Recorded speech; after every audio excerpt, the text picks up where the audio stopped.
I believe there are 7 fundamental bricks to a brand. Your visuals, I believe, come last. It's the last of the 7 bricks because the other 6 bricks that precede your visuals actually feed into what your visuals should look like. You always want to think audience. So you don't want to stop with visuals. Your visuals should also be a result of you thinking about your audience. Are the visuals that you are designing for your brand, will they attract your ideal customer? If the answer is no, you're wasting your time designing them. What is up? I am Chanel Q, the brand hustler, and welcome back to another episode of the Hustle Talks podcast. Now, if you are watching this on YouTube, or I know that Spotify also has video, it doesn't look like my usual setup. And that's because that was a lot of work for me today, okay? If you can't tell, you'll tell sooner or later that there's some cracking going on in my voice. I also have like this weird man mixed with like stuffy sound going on because I am on the end of my recovery journey. I am actually just coming back from fighting a viral infection that the doctors could not pinpoint what it was. And boy, was your girl down bad. But my God said it wasn't the end, okay? Period. And we are coming out stronger. So I'm sitting here because it was a lot to set up my regular studio. And quite frankly, I don't know how long this episode is going to be. I want to make it short and impactful. So I was already recording a little snippet of something for one of my main YouTube videos. So I just decided to plug in this microphone and record the podcast right here for the sake of consistency and not missing an episode, because I know, although we don't have a large group of people who watch Hustle Talks just yet, I know that it is a group of you who really do look forward to these weekly episodes, and they're weekly on Mondays, okay? That is the goal. They're supposed to be weekly on Mondays, and I want to stick to that cadence for sure. So excuse my voice, but today is going to be good. It's going to be short, but it's going to be good. Now, just a little bit of catch up before I get into what I want to talk about today. I am coming back from my first ever international retreat. I spoke about this on the last solo episode that I had. I took some of my students / clients out of the country to Punta Cana they were there for 4 nights. I was there for 5. And they had a blast. It was amazing. And I actually have a whole lesson on that, probably a couple of lessons on that I want to share with you all. I want to talk about brand experience. I want to talk about what to do when the going gets tough. I want to talk about a lot of things. And I also have some snippets of conversations that I had while at the retreat that I'm figuring out how I can put into a podcast episode so that you can be a fly on the wall in that aspect for that. So I'm super excited about it. I'm not going to talk in detail about it today because I don't have the voice for it. So what I do want to talk about today is something that is very ugly that you are doing right now. Okay?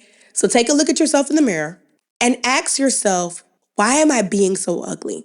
As ugly as my voice sounds right now, and my God, my voice sounded worse than this a few days ago. I had no voice at first, and then when it started coming back, I sound kind of like a dying cat. That's like the best way I can describe it. It was horrible. It was very ugly, and it's currently still very ugly, okay? And as I was dealing with this ugly voice, I thought to myself, what is ugly about my hustle babes and their brands? And it came like so easy. It popped in my head. What's ugly is your brand visuals. Okay? Maybe not every single one of you, but a lot of you. Your brand visuals are ugly. And if nobody told you, I'm telling you right now. Okay? They're ugly. And lucky for you, I'm a brand strategist, but I also have certifications in design And I also own a graphic design agency. Although it's not open right now, we paused it. We did really well when we were open. And I led a team of designers through strategic design for our clients. So I know a thing or two about design. I have Adobe certifications and the whole nine. And design is an element of branding. It's not your entire brand, let's be clear. I believe there are 7 fundamental bricks to a brand.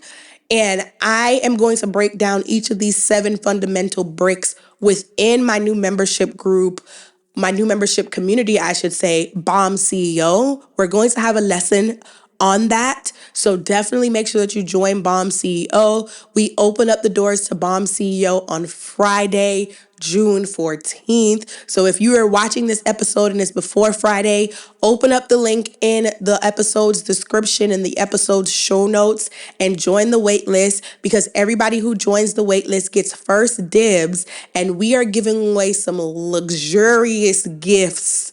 Okay, to the first couple people who join Bomb CEO, you're going to have the chance to win 3 luxurious gifts that, quite frankly, I ain't never seen nobody give away before. Okay. So you definitely want to join the wait list. And if you are watching this after Bomb CEO is opened, run and join, because you may be able to join before we finish all the giveaways and you still get a chance to earn some prizes. And if you end up missing all of that because you're watching this episode super late, join Bomb CEO because it's the bomb, okay? Bomb CEO is the only community that is going to teach you how to develop a product-based brand, whether you are a digital product or whether you are a physical product. You are going to learn all about brand strategy, all about product brand development, and you are going to learn the habit set and the mindset to become a multi-6-figure CEO, okay? So definitely join me in Bomb CEO, where we're going to talk about the 7 fundamental bricks.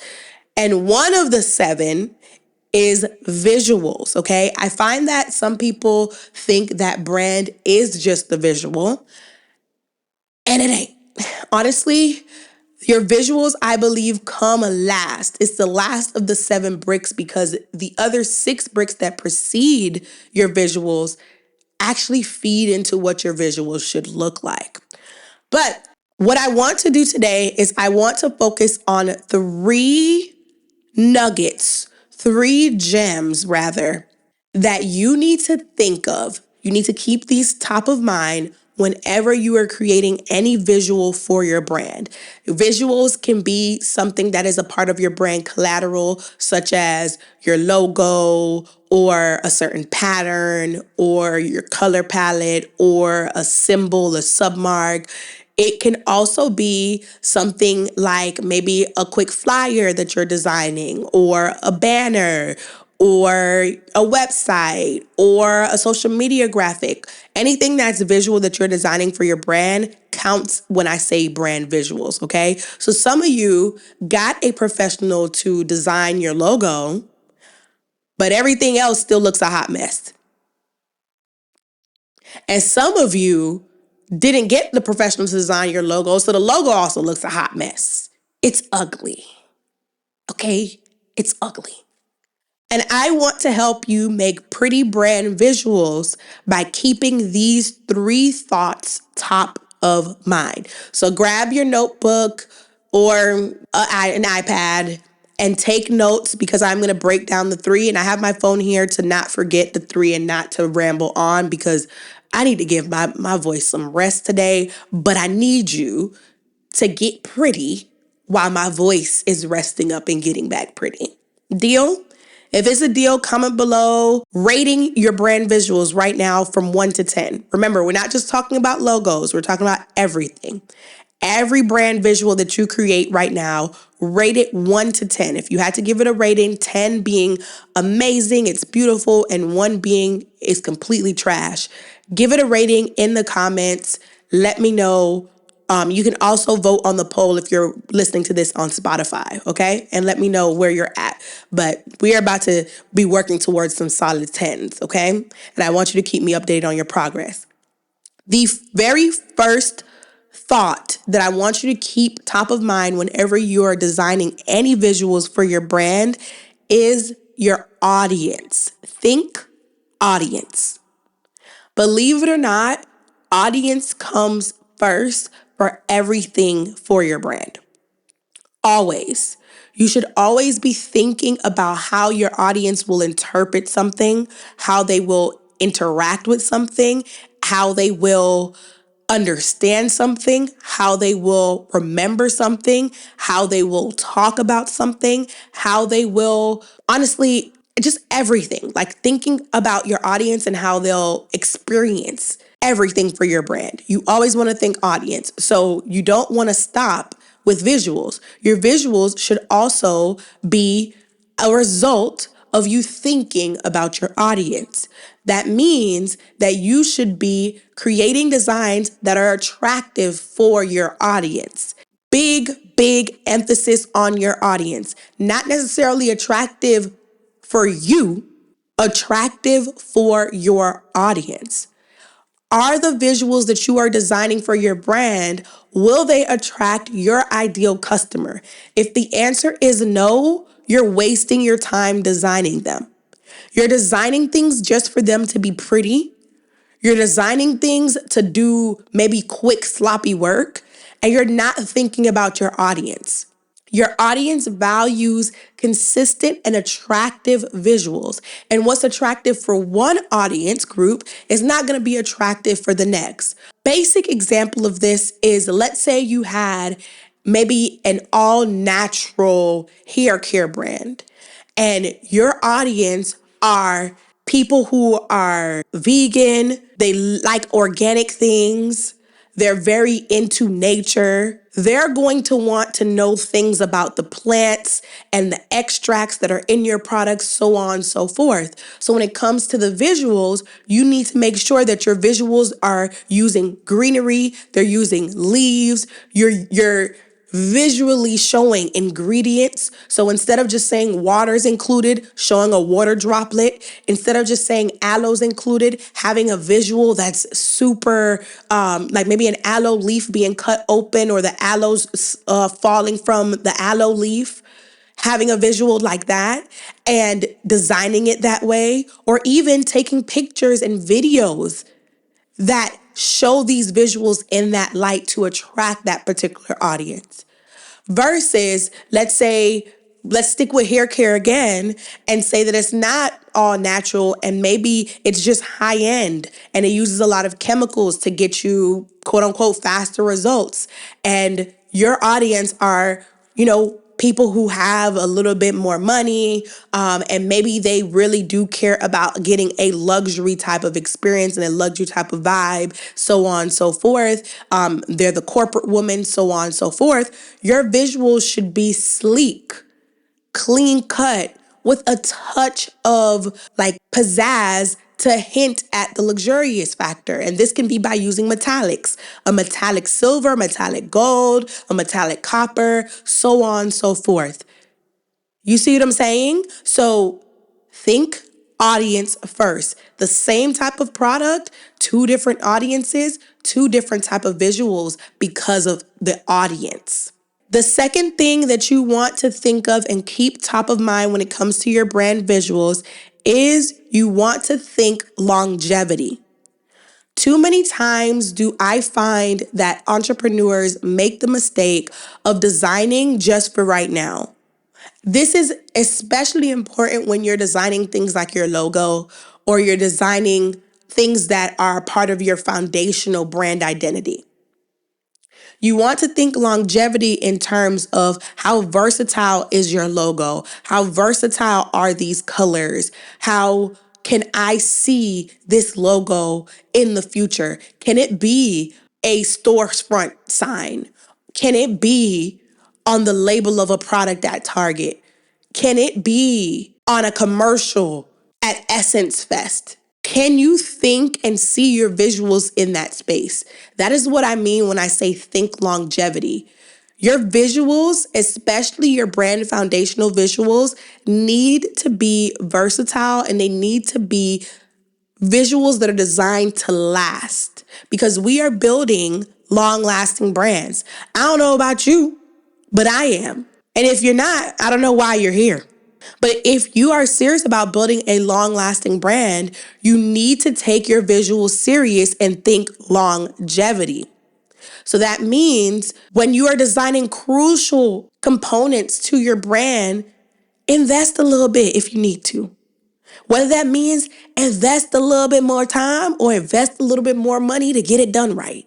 Get it done right the first time, because what is terrible is when you develop all of these strategies and you grow so fast and then you don't have the visuals to support the growth, and now you got to go back to the drawing board and you got to pause your blessings because you didn't do the stuff right foundationally at the beginning. So think longevity, right? The last thing I want to say on this point is think about the big brands that you know of. You don't see tons of glitter in their logos. You don't see all like a logo with 50 characters in it. You don't see a logo with a picture of themselves in it. You don't see that. You typically see things that are very symbolic. You can look at it and know what the brand is. So right now I'm looking at the Chanel logo, the two C's, and the actual Chanel logo that's spelled out. And immediately when I see the two C's, I know it's Chanel. When I see the bullseye, I know it's Target. When I see the spark, I know it's Walmart. When I see the smile with the arrow, I know it's Amazon. Can you say the same for your brand? There's no reason why you need to have just one logo and have the one logo be with all the words of your brand's name. For example, my product-based brand is called HBU. It stands for Hustle Babe University. But our logo is designed with just HBU. We have a version of it with just HBU. We have a full version with the Hustle Babe University, but we use the HBU symbolically as well in a shield, and it has HBU in a way that signifies kind of like a little graduation cap. It's really cute. And then for my main business, the Brand Hustler, when you look at my logo, and I'll see if we can put it on the screen as I'm talking about it. When you look at my logo for the Brand Hustler, it's actually a coin.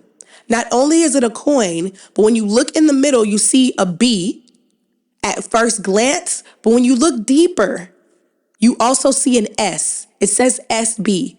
SB are my initials, but we also designed the SB to be in a way where it looks like a dollar sign. And then with the circular logo that we have, we create it in a way so that it mimics a coin. Look at the symbolism in the logo.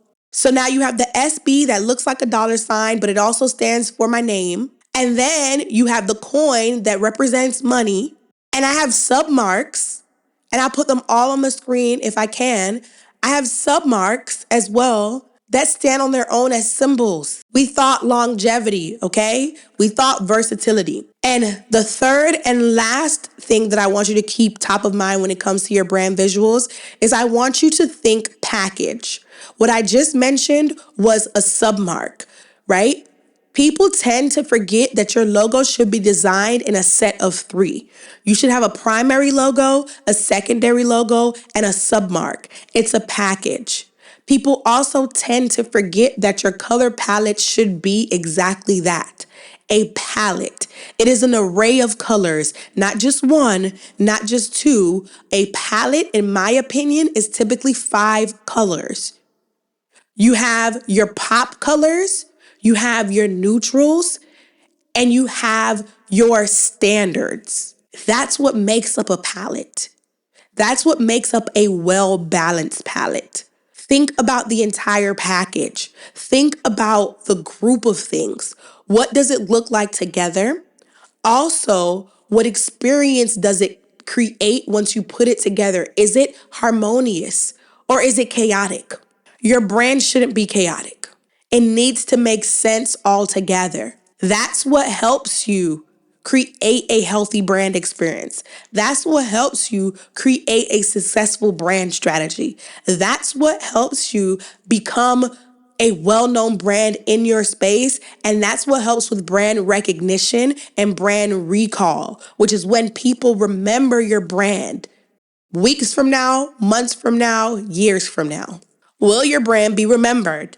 It can all be simple if you start with the basics first. And one of the basics is by designing your brand visuals with intention and thinking about your audience, thinking about longevity, and thinking about the full package. Now, like I said before, visuals are just one slice of the 7 pie slice thing. I don't know why I was going there, but they're just one of the 7 bricks for building a strong brand. But by doing this, you will give yourself a head start. Now, I mentioned earlier that your visuals is the last thing that you want to do after the other 6 bricks have been laid. So if you're interested in what the other 6 bricks are, definitely make sure that you join Bomb CEO. But I will do my best to outline them as I go throughout this podcast journey, but I don't know when the next time is that I'll bring up another brand brick and all of that. So if you want the sauce and you want it fast, join Bomb CEO because brand bricks is one of our very first lessons, okay? I'm putting you up on game. It's one of our very first lessons. And so I hope that this podcast episode was a wealth of information for you. Please comment and share your thoughts. Let me know what you thought of this episode. Please rate it on Apple Podcasts and Spotify Podcasts. Give me a 5-star rating and actually share your thoughts. Tell me why you gave me 5 stars. What do you love about the podcast? That helps me to keep going. It helps me to know what you like so that way I can create more of what you like. And then it also tells Spotify, Apple, and YouTube, because we're on YouTube Music, not just YouTube on the YouTube channel. It also tells those platforms that you enjoy this podcast. And so it gives me the ability to keep creating more. So that is all for this episode. I really hope you enjoyed it, and I'll see you in the next one. Bye.